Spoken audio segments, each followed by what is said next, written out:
Salut tout le monde, j'espère que vous allez bien. On se retrouve aujourd'hui pour analyser le Bitcoin et l'Ethereum. Je vais aussi vous montrer plusieurs altcoins qui sont assez intéressants en ce moment à trader parce qu'on a de la volatilité qui est retournée dans les derniers jours avec le Bitcoin qui a quand même fait un beau pump. On est également sur un niveau qui est très très critique sur le Bitcoin, donc soit qu'on se fait rejeter, puis que pour moi, si on se fait rejeter ici, ça va être assez violent après ça, puis on devrait retourner en dessous du dernier plus bas qu'on avait fait, là, au 38 000 si je me souviens bien. Sinon, si on passe au-dessus de ça, on devrait plutôt se diriger vers les 50 000, puis même les 55 000 Donc, ça va être plutôt intéressant à regarder. Donc, pour le Bitcoin, moi, je vous avais dit que, en gros, mon point d'invalidation du scénario qui serait baissier, donc on reviendrait chercher ce niveau-là, ça serait en gros une clôture en daily. Donc, en daily, juste là, au-dessus des range highs qui sont situés juste ici. Donc, là, on peut voir qu'il y a un petit bug dans l'indicateur de Ferrol Gap. Mais en gros, on est venu chercher quasiment parfaitement là, la Ferrol Gap, justement, même parfaitement. On est venu chercher ce niveau-là. Donc, pour moi ici, si jamais on vient continuer de pump, puis en gros, on vient faire quelque chose comme ça ici, puis qu'on continue de rester dans ces niveaux-là, pour moi, ça va être assez bullish, puis on devrait avoir dans le fond une autre période d'expansion comme ça ici, avec quelques bougies très très haussières pour le Bitcoin pour de revenir chercher des niveaux plus hauts. Sinon, si jamais on se fait rusher sur ces niveaux-là, en gros, qu'est-ce que ça voudrait dire? Ça voudrait dire que si en gros on enlève tout, on pourrait juste voir qu'ici on a fait notre top, ici, c'est juste un retracement, juste une correction pour venir chercher ce niveau-là, pour après ça venir corriger, puis venir chercher un niveau plus bas. Puis là, ça serait assez baissier, puis dans le fond, ça confirmerait mon scénario baissier qui serait de revenir aux 34 000 qui est une fair gap en weekly. Donc je pense que ouais, c'est ce niveau-là environ. Donc ici, ça va être assez intéressant de voir. Ça reste qu'il y en a beaucoup qui montrent également qu'on a passé, si je m'en vais sur l'autre graphique, là, en gros, on a passé ce niveau-là également. Donc, ce niveau-là qui était un niveau de résistance. Donc, si jamais on aura à se faire rejeter de ce niveau-là, on pourrait revenir ici. Puis après ça, venir pump. Donc, il y a également ce scénario-là. Mais j'avoue que, sincèrement, ça semble plutôt aussi pour le Bitcoin. Il va juste falloir regarder si jamais on passe au-dessus de la Fairway Gap en daily qu'on est venu combler parfaitement juste là. Donc, on peut voir la mèche ici qui est bien arrêtée à ce niveau-là. Donc, ça va être un niveau qui va être assez intéressant. Puis en gros, c'est que pour moi ici, là, pour confirmer le scénario qui serait bearish, ça serait de venir se faire rejeter ici, de venir passer en dessous de la zone grise qui est juste là, puis de se faire rejeter. Puis en même temps, ça permettrait de passer en dessous des range high qui sont juste là. Donc quelque chose comme ça ici, ça serait vraiment très très baissier. Sinon, si on fait quelque chose comme ça ici, ça serait plutôt aussi vu qu'on monte. C'est assez logique, mais bon, vous comprenez l'idée dans le sens que si on se fait rejeter là et qu'on a une belle réaction, on devrait dump et venir chercher des niveaux qui sont pas mal plus bas. Si jamais on continue d'avoir pas mal de shorts également, là, il y a beaucoup de shorts en ce moment sur le marché, je vais vous le montrer sur l'order flow, on devrait continuer à monter tranquillement, puis venir chercher des niveaux plus hauts. Puis en gros, sincèrement, pour moi, l'order flow, ça ressemble un petit peu à ce niveau-là qu'on avait juste là. Donc en gros, qu'est-ce qui s'était passé à ce moment-là, c'est qu'on avait eu la mèche juste là parce qu'il y avait eu un tweet qui avait leak, comme quoi que l'ETF de BlackRock aurait été accepté, mais finalement, il y avait pas, c'était juste un fake. Fait que qu'est-ce qu'il y avait eu, c'est qu'après ça, les gens ils ont commencé vraiment à shorter énormément le Bitcoin. Puis après ça, qu'est-ce qu'on a eu? On a eu un énorme short squeeze. On a fait genre, si on peut voir avec la bougie juste là, on a fait comme 22% en une journée. Puis après ça, on peut voir qu'on a même continué de monter. Donc, pourquoi pas faire la même chose? Si les gens continuent de shorter ici, on devrait avoir un méga short squeeze pour revenir chercher les 50 000 assez rapidement. Si jamais les gens continuent de short. Mais sinon, on peut aller voir en 1 heure. Là, en gros, si on a un setup, mais pour de vrai, moi, j'ai pas grand chose. On peut voir qu'on vient chercher la mèche juste là. Donc, c'est plutôt bien pour peut-être tenter un petit short, là, parce qu'on a également là, faire le gap en daily que je vous montrais qui était juste là. Donc, si on prend ce niveau-là, puis on le ramène juste là, puis on va en 1 heure. En gros, on est venu vraiment chercher ce niveau-là parfaitement. Après ça, on s'est bien fait rejeter, donc on est venu sweep les liquidités. Donc, maintenant, il va juste rester à voir avec l'order flow qu'est-ce que ça dit, mais avec l'order flow, c'est plutôt bullish. Donc, moi, je n'essaierai pas vraiment de shorter ici. Puis ça serait plutôt, peut-être même de tenter un long. On peut voir ici que ça serait un niveau de demande qui pourrait être intéressant. On peut voir qu'on est venu le toucher 2 fois. Donc, moi, je dis que dans ce niveau-là, on pourrait avoir un setup de long qui pourrait être intéressant. Donc, en plus petit time frame pour après ça venir chercher un niveau plus haut juste ici. Mais sinon, on peut voir ici en 4 heures, on a également une petite zone d'order block juste là. Donc, pourquoi pas avoir un petit pullback sur les range high pour après ça venir pump. Donc, ce niveau-là également pourrait être intéressant pour tenter un long. Donc, on a quelques niveaux qui sont plutôt intéressants, mais il va simplement falloir être patient. On a également l'Ethereum qui est assez bullish dans les derniers jours. Le seul problème, c'est qu'on accumule énormément de liquidités en dessous des derniers plus bas, juste ici. Donc, pour moi, c'est pas nécessairement qu'est-ce qui est le plus bullish. En plus, on peut voir que si on va en 1 heure, on est venu chercher une zone qui était vraiment juste parfaite. En gros, ici, on peut voir qu'on avait eu cette petite zone de résistance-là qui avait après ça causé le mouvement baissier juste ici. Puis après ça, comme par hasard, qu'est-ce qu'on est venu faire ici? On est venu se faire rejeter parfaitement juste ici. Donc, c'est assez classique. Hein? On vient accumuler de la liquidité juste là avant de venir chercher la zone de supply. On vient chercher la zone de supply, puis le boom, on se fait rejeter. Donc, ouais, ça arrive souvent qu'on fait ce genre de pattern-là. Donc maintenant, à voir si c'est une distribution qu'on a sur l'Ethereum ou plutôt juste une petite accumulation ici. On fait une petite déviation juste là pour après ça venir pump. Donc, il y a vraiment deux solutions en ce moment là, sur l'Ethereum. Soit qu'on continue de pump, qu'on vient chercher un niveau plus haut, puis que ça ici, c'est vraiment juste une genre de petit arrêt, là, donc une petite accumulation. Puis ben moi, j'aimerais ça tenter peut-être un petit long juste là. Donc, si on vient chercher en dessous de ce plus bas-là, ça pourrait être plutôt intéressant. Puis ça reste qu'on est dans une tendance haussière à court terme sur l'Ethereum, donc pourquoi pas continuer cette tendance-là. Euh, Sinon, pour l'Ethereum, pour tenter des shorts, en gros, on peut voir que pour moi, ce high-là devrait être protégé parce qu'on est venu sweep la liquidité au-dessus de ce plus haut-là. Donc, on est venu chercher la liquidité, on a réintégré. Puis en même temps, on est venu chercher la zone de fair gap qu'on avait juste là. Donc, pour moi, si je voudrais tenter un short, si jamais on vient chercher en gros ce niveau-là juste là pour peut-être tenter un petit short ici, ben, en gros, je vais mettre mon stop loss au-dessus de ce plus haut-là. Donc, il va me falloir quelque chose d'assez clean, donc une petite inversion de structure juste là. Donc, je pourrais mettre mon stop loss ici ou même au-dessus de ce plus haut-là. Puis après ça, ben, venir targeter un petit peu plus bas sur l'Ethereum. Mais ça, ce serait vraiment en cas que si jamais on pump, puis qu'on commence à stagner ici, puis qu'on a quelque chose d'intéressant pour tenter un short. Je voulais également vous montrer un petit update sur mon trade sur le Solana. Donc, en gros, qu'est-ce qu'on est venu faire? C'est que c'est assez intéressant parce que je me l'étais marqué d'avance qu'ici, on avait une poche de liquidité qui pourrait faire office de résistance. Donc, qu'est-ce qu'on est venu faire sur le Solana? On est venu faire un petit pump. On est venu, après ça, venir chercher beaucoup de liquidité au-dessus de ces highs-là. En même temps, on peut voir qu'on est venu chercher également l'order block qui se situait juste là. Donc ça, c'était vraiment un niveau de résistance qui était assez important. Puis, ben, comme par hasard, encore une fois, on se fait rejeter littéralement parfaitement. Donc, on avait quelque chose de très intéressant sur l'Ethereum et sur le Solana. Donc, des petits shorts qu'on aurait pu prendre. Moi, personnellement, j'ai monté mon stop loss en dessous de ce plus bas-là. Parce que, en gros, si jamais on vient faire un pump, puis qu'après ça, on vient réintégrer comme ça, pour moi, c'est plutôt bearish. Donc, c'est pour ça que, en gros, j'ai mis mon stop loss en dessous du dernier plus bas. On va voir qu'est-ce qui va se passer. Ça va peut-être être juste une sorte de petite accumulation ici. On va réaccumuler là pour après ça repartir. Mais ça reste que bon, je veux quand même prendre des profits. Donc, j'ai monté mon stop loss juste là. Au cas où que, par exemple, si on dézoome un peu, en gros, ce niveau-là, ça pourrait être une poche de liquidité très importante à cause des highs ici qu'on a accumulés. Mais ça ne veut pas dire qu'on venait les chercher directement. Ça se pourrait qu'on fasse, par exemple, des sommets qui sont toujours plus bas juste là pour après ça venir dump. Venir chercher, par exemple, ces niveaux-là avant de pump. Puis ben, je ne voudrais pas laisser tout ça de profit ben, sur mon trade. Donc c'est pour ça que ben, en gros j'ai monté mon stop loss juste là. Au cas où qu'on aurait un petit dump. Puis sinon, ben, comme on peut voir en ce moment, on pump un petit peu sur le Solana. Donc je vais regarder la zone de faire le gap juste là pour voir si jamais on se fait rejeter. Puis si jamais on passe ce niveau-là, ben, pour moi, ça va être assez bullish pour de revenir chercher la liquidité. Puis ben, monter avec profit pour un trade qui va être assez intéressant de 6 heures. Je voulais également vous montrer le link. En gros, j'ai vu sur Twitter, il y en a qui faisaient par exemple une sorte de trendline ici. Donc, il n'y a pas hyper clean. Par exemple, si on la met comme ça, ouais, ça ne marche pas tant que ça. Mais si on connecte ce sommet-là, puis qu'après ça, on vient le connecter à celui-là, ça marche plutôt bien. Donc, on a peut-être quelque chose ici sur le link. Puis en gros, on peut voir qu'on a réintégré la trendline. Juste là.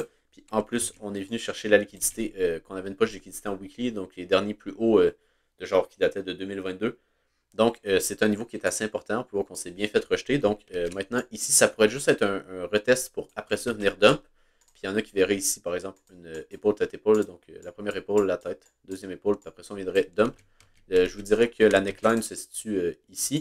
Donc, ouais, environ dans ce niveau-là. Donc, si on prend, ouais, juste là, ça pourrait être le niveau à surveiller. Si jamais on vient casser ça, mais sur le chaining, ben après ça, on pourrait venir peut-être shorter puis venir targeter. En gros, on a une zone de demande que pour moi, il devrait tenir sur le link. Si jamais on aurait un dump, qui se situe juste là, donc à partir des 16$ jusqu'aux 15$. Donc entre les 16 et les 15$, ça pourrait être un niveau très très intéressant pour tenter un long. Si jamais ici on est sur une pattern de retournement court terme et qu'on revient chercher un niveau plus bas à partir de ce plus bas-là, puis qu'on vient chercher ce niveau-là, théoriquement, ici, ça devrait tenir, puis on devrait venir chercher après ça un niveau plus haut. Donc, quelque chose comme ça ici. Après ça, on vient pump, puis on vient chercher un niveau plus haut. Ce serait plutôt intéressant sur le link. Sinon, il va également falloir regarder la zone des 0.38.2 qui se situe juste là. Donc, pourquoi pas qu'on vienne chercher ce niveau-là, qu'on vienne juste chercher les 0.38.2, puis qu'après ça, on a par exemple une inversion de structure, donc quelque chose comme ça ici. Là, on pourrait rentrer en longue juste là, puis on pourrait targeter pas mal plus haut pour venir targeter les sommets qui se situent juste ici. Je voulais également vous montrer le Jupiter. Donc, finalement, on a eu un beau pump juste là, mais ça n'a pas été assez. On peut voir qu'on s'est bien fait, vendre. On est venu chercher un niveau plus bas juste là.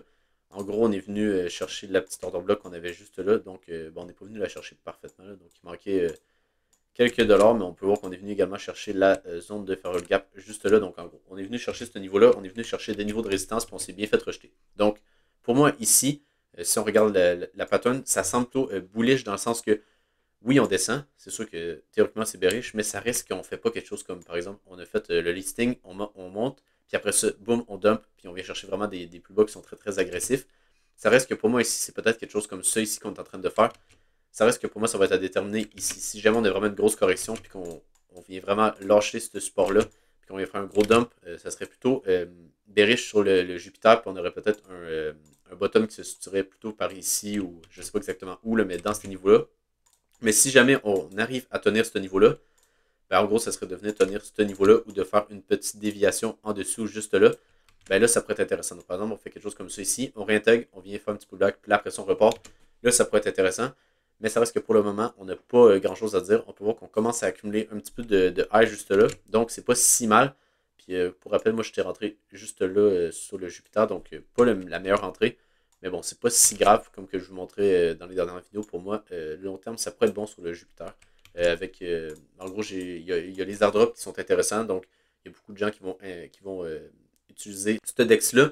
Puis après ça, on a également la technologie en général sur Jupiter qui pourrait devenir un des DEX avec le plus de volume sur Solana. Donc, ça pourrait être intéressant sur le Jupiter à long terme. Donc, c'est pour ça que je suis rentré juste là. Mais pour l'instant, ça ne semble pas vraiment étonnant. Mais j'espère bien qu'on fait quelque chose comme ça ici avant de repartir pour venir chercher ce niveau-là. Puis après ça, de venir chercher peut-être les 1$ qui se situent juste ici. Parce que, comme que vous savez, dans les derniers mois, je ne sais pas si vous avez vu, mais il y a beaucoup de listings, comme par exemple le SEI. On a également le SUI qui a fait exactement la même chose. C'est qu'en gros, on a le listing, donc on a un gros pump. Après ça, on vient dump, comme qu'on a fait juste là. Après ça, on vient trouver un bottom sur ce niveau-là. On vient trouver un gros bottom le long terme. Puis après ça, on commence à monter tranquillement. Puis là, on vient chercher un niveau plus haut. Donc, c'est ça qu'on a fait sur le SUI et le SEI. Donc, je pense qu'on pourrait faire la même chose sur le Jupiter. Donc, ça pourrait être assez intéressant juste là sur les 55. On a également le DOT que je vous parle dans les dernières vidéos qu'on est venu. En gros, c'est plutôt baissé sur le DOT parce que en gros, on est venu chercher la liquidité juste là. Donc, comme que je vous disais, c'est plutôt baissier parce qu'en gros, ici, on est venu faire un niveau plus bas avec comparativement à ce plus bas-là. Donc, ça semble plutôt baissier. Puis en plus, on accumule beaucoup de liquidité. Donc, pourquoi pas tenter un petit short sur le DOT, mais ça reste que si Bitcoin est haussier, ça ne servirait pas à grand-chose, sincèrement. Mais bon, ça reste qu'on est venu chercher le niveau que je voulais que le DOT vienne chercher pour tenter un short. Parce qu'on peut voir qu'on est dans la zone de rechargement de short. Puis en plus, on est venu chercher la liquidité qui se situait juste là. Puis en même temps, celle-là juste ici. Donc, c'est plutôt bearish dans le sens que inversion de structure juste là. Après ça, recherche de liquidité ici. Donc, théoriquement, on pourrait venir dump et venir chercher un niveau plus bas juste là. Puis en plus, je ne sais pas si c'est très très clean, mais en gros, on pourrait avoir une petite correction en 3 vagues juste ici. Puis après ça, on pourrait venir chercher dans le fond un niveau plus bas puis venir chercher ce niveau-là. Donc, je vais vraiment regarder sur le DOT, mais pour l'instant, ça semble plutôt bearish. Donc, maintenant, sur l'order flow du Bitcoin, on a vraiment quelque chose de très intéressant. Puis pour de vrai, je pense que c'est vraiment la data qui est plus intéressante de la vidéo. Dans le sens que, sincèrement, c'est vraiment ça ici la data la plus intéressante. On a les fundings en négatif. Donc, je ne sais pas si vous vous rappelez la dernière fois qu'on a eu ça, mais sincèrement, ça fait un méchant bout. Si on regarde, regardez, on est vraiment négatif ici. Puis regardez la différence dans le passé. On était en positif tout ce moment-là. Puis sincèrement, je me souviens plus exactement c'est quand qu'on était en négatif, mais c'était genre quand on était au 20 000. Donc, c'est vraiment très très intéressant sur le Bitcoin en ce moment. Puis en même temps, on a les spreads en négatif. Donc, pour de vrai, ça semble plutôt bullish. Puis en plus, regardez l'Open Interest. Qu'est-ce qui est intéressant, c'est qu'on a eu une augmentation de l'Open Interest pendant que le Bitcoin a pump. Donc, pendant toute cette période-là ici, l'Open Interest a vraiment bien augmenté. Puis après ça, qu'est-ce qui est intéressant, c'est qu'on a eu, pendant la période que l'open interest a augmenté, regardez, les fundings ils ont vraiment descendu ici. Donc, on a eu les fundings qui ont descendu, l'open interest a augmenté. Donc, qu'est-ce que ça veut dire? C'est principalement des shorts. On a également les spreads en négatif. Puis si on regarde, là, en gros, on peut voir qu'ici les spreads étaient vraiment en négatif. Donc, c'est vraiment un bon signe. Ça veut dire que sur toute cette région-là, donc plutôt sur cette région-là, donc à partir de, je vous dirais, euh, ici, donc à partir d'ici, ben, justement, c'est le bottom, ben, on peut voir qu'à partir du bottom qu'on a fait juste là, ben, on a beaucoup de gens qui tentent de shorter. Puis sincèrement, ça me fait vraiment penser à quand on était au 28 000 puis qu'on a vu notre gros short squeeze, comme que je vous montrais sur les graphiques. Donc, c'est plutôt aussi en ce moment sur les bitcoins. Également, sur l'Ethereum, c'est plutôt le contraire, dans le sens qu'on n'a pas, c'est beaucoup moins aussi que sur le Bitcoin. Donc, c'est souvent ça qu'on a eu dans la dernière année. On avait des datas qui étaient très, très bullish sur le Bitcoin, puis on a eu une belle performance du Bitcoin, tandis que sur l'Ethereum, on n'a pas grand-chose. Les gens, ils ne shortent pas vraiment l'Ethereum, donc c'est pas vraiment aussi. On a les fundings en positif qui sont à peu près dans le neutre. On peut voir ici qu'il est un petit peu dans le négatif dans cette région-là, mais bon, c'est pas nécessairement exceptionnel. Puis on peut voir également le spot qui achète bien, donc c'est un bon signe. Mais comme que je vous montrais, on était quand même venu chercher un niveau de résistance. Donc, ça reste à voir sur l'Ethereum. Moi, je ne toucherai pas vraiment, puis j'irai vraiment plus sur le Bitcoin qui est beaucoup plus intéressant. Ensuite, on peut également voir sur la map des liquidations. Qu'est-ce qui est vraiment un bon signe, c'est qu'on n'a pas vraiment de liquidation à venir chercher plus au sud. Donc, c'est pas comme si, par exemple, on serait en gros des liquidations en jaune, là, tout ici, là, puis qu'on aurait énormément de liquidations à venir chercher. Sincèrement, c'est pas si important que ça. La liquidation qu'on a là, donc on n'en a pas tant que ça, donc c'est vraiment un bon signe. Ça veut dire qu'on a énormément de personnes qui shortent le marché en ce moment, puis il n'y a pas beaucoup de personnes qui vont long. Donc c'est vraiment un bon signe, puis théoriquement, on devrait continuer à pump tant aussi longtemps qu'on a en gros des gens qui vont tenter de shorter le marché. On peut également finir sur l'order book du Bitcoin sur Binance. Donc, on peut voir ici qu'on n'a pas beaucoup d'ordres en ce moment là, qui sont placés sur le Bitcoin. On peut juste voir qu'on en a quelques ordres de vente en limite, mais c'est pas si important que ça. Là. Donc, on peut voir également que si on zoome un petit peu, on peut voir qu'on en a un ici d'achat, mais c'est pas énormément. Puis on en a également un petit peu proche du prix là, qui essaie de pousser le prix en ce moment. Peut-être que si on va en 5 minutes, par exemple, on pourra avoir quelque chose de plus intéressant sur le Bitcoin pour tenter de voir si on a des ordres en limite qui se sont placés. Donc, si on dézoome un petit peu, on peut voir que sincèrement, on n'en a pas tant que ça. C'est plutôt des ordres de vente qui sont placés sur le Bitcoin. On peut voir qu'on a quelques algorithmes là, qui sont en place ici. On peut voir qu'il y en a en place également là. Donc, on peut voir qu'on a un petit peu de trading ici. Donc, on peut voir que les petites taches bleues. Mais sinon, à part de ça, on n'a pas vraiment de gros ordres d'achat. Comparativement, quand on avait eu notre gros short squeeze, là, comme que je vous montrais, ben, en gros, on avait eu énormément de murs d'achat qui s'étaient positionnés en dessous du prix. Puis en gros, on en avait par exemple ici, après ça, on en avait là. Puis en gros, ça l'empêchait le prix de descendre parce qu'on avait genre des milliers de bitcoins qui étaient placés en dessous du prix, tandis que là, on n'a pas réellement ça encore. Donc, si vous voyez ce genre de data-là, qu'on a vraiment des ordres d'achat qui se positionnent juste là, ben, ça pourrait être plutôt bullish sur le bitcoin. Donc, si vous avez aimé la vidéo, n'hésitez pas à vous abonner sur Twitter et sur YouTube. Je vais également vous remercier. Sur ce post-là, on a fait quasiment 8000 vues. Donc, si vous voulez aller le voir, ben, en gros, j'explique un petit peu qu'est-ce que j'en pense en ce moment du marché. Puis également, je vous montre en gros qui que je suis principalement sur Twitter. Également, si vous voulez aller voir qui je regarde sur Twitter, parce qu'en gros, j'essaie vraiment de vraiment filtrer ceux-là que je vais follow, parce que le trois quarts, c'est juste de la merde, qu'est-ce qu'ils vont dire, puis ça va rien servir, puis ça va pas vous faire gagner plus d'argent. Mais bon, il y en a quand même quelques-uns ici qui sont plutôt intéressants à regarder sur Twitter. C'est sûr qu'il y en a, c'est sûr que c'est pas tous qui sont plutôt intéressants comme ça, c'est plus du divertissement à pour les gamins. Mais bon, il y en a quelques-uns qui sont plutôt intéressants juste là, donc si jamais vous voulez aller checker, vous pouvez. J'ai quand même j'ai également le 2 die ici, j'en ai quelques-uns qui font vraiment du bon contenu. Donc, si jamais vous voulez aller voir, n'hésitez pas à aller checker. C'est vraiment ceux-là que je vais suivre. Puis, j'essaie vraiment de garder mon nombre de following en dessous de 100.